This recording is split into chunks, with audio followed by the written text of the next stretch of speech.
हे सगळे पुरावे माझ्याकडे येतं, सगळे पुरावे माझे.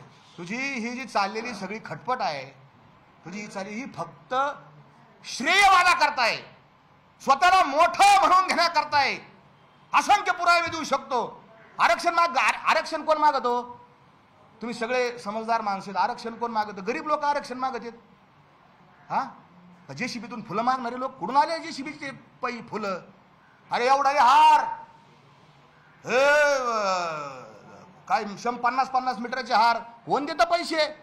समाजाच्या. आम्हाला कळत नाही का? एक कार्यक्रम घ्यायचा तर सप्ताह करायचा, तर आमचे नाकी 9 याच्यात सप्ताह करायला. आमचा जरांगेवर हा आक्षेप आहे. तुम्ही तुमचं पारदर्शकपणाचा नियम मोडला. तुम्ही पारदर्शकपणा करणार होते. तुम्ही नेहमी मानता मी समाजाला विचारल्याशिवाय काही करीत नाही, समाज माझा मायबाप आहे. हा, मी कायद्याचा अभ्यासक आहे, मी वाचतो, मी पाहतो, तपासून घेतो असं म्हणतो. मग माझा दुसरा सवाल त्यांना असा आहे की तुम्ही 10 तारखेला, आता 10 फेब्रुवारी जे उपोषणाला बसले, आता जे उपोषण चालू आहे, हे उपोषण करण्याकरता तुम्ही समाजाची मीटिंग घेतली का? आज जशी पुढचं ध्येय धोरण ठरवण्यासाठी समाज गोळा केलाय, आला नाही समाज, थोडे लोक आलेत. कुटीत समाज, अंतरावलीला कुटीत समाज आला होता अंतरावलीमध्ये त्या 14 तारखेच्या सभेला. लोक यायला 10 वाजताचा फोटो आहे माझ्याकडे असे बी व्हिडिओ येते याचे. तुम्हाला काय लाज आहे का नाही? 50 लोक गोळा करताय ना, तुम्हाला कसं काय उपोषण करू मी? हे जरांगेचे व्हिडिओ, ऑडिओ रेकॉर्डिंग, व्हिडिओ नाही ऑडिओ रेकॉर्डिंग त्याचे आहेत. जरांगे, माझा दुसरा प्रश्न आहे, मी बोलणारच नाही त्याला. जरांगे पाटील म्हणणार नाही, मला मारून टाका. त्याला मारायचं ना. अरे काही त्याला मारलेलं याच्या आधी खरं बोलले म्हणून काय मला मारलं का? पण मी खरंच बोलणार. जरांगेला जरांग्या हे मी नाही म्हणत. ज्याचं घर उद्ध्वस्त केलं, वामन वाळेकर, परशुराम खुने, रवी पाटील आणि अजून एक जण आहे, या 4 जणांचं घर बर्बादीने केलं. त्याच्या या दोघांच्या वडिलांचे व्हिडिओ येतात. जरांगे भयकितो, जरांगे फशितो, हे व्हिडिओ समाज माध्यमावर उपलब्ध आहेत. एका शेतकरी रडतोय, तो जरांगेवानी खोटा रडत नाही.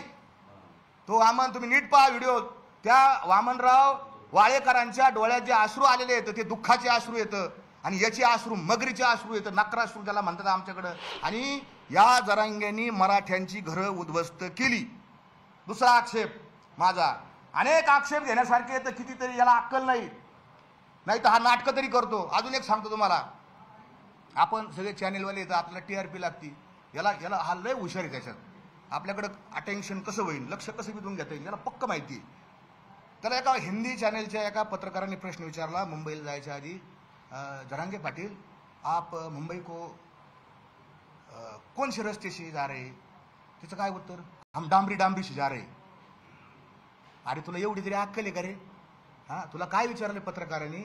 तुम कौन से रस्ते से जाने वाले हो? हो तो डांबरी से. अरे रस्ते म्हणजे तुम बीड से, नगर से, पुणे से, कैसे जा रहे हो? एक तर हा जो व्हिडिओ परत काढा वाचा, ऐका.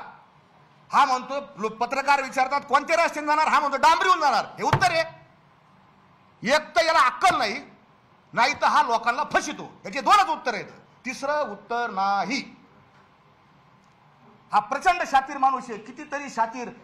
याला माहिती आहे TRP कशी मिळेल. शिव्या दिल्या का? त्या दिवशी आम्ही गेलो, छत्रपती शिवाजी महाराजांचा पुतळा पाठीमागे लावलेला आहे.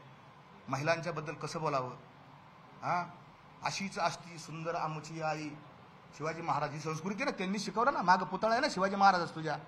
काय म्हणतात, शत्रूच्या स्त्रीला सुद्धा आईचा दर्जा शिवाजी महाराजांची ही शिकवण आहे. आणि ते मधुकर आर्दड कमिशनर समोर बसलेले आहेत. हा लोळतोय आमच्या ग्रामीण भाषेत लोळतोय. अहो, तुमच्या घरी पाहुणे आल्यावर तुम्ही आजारी जरी असलं असं उठून तर बसता ना. इतकी तरी माणूस की असते ना आपल्यात. खरं बोला. हा लोळतोय तिथं असा. आणि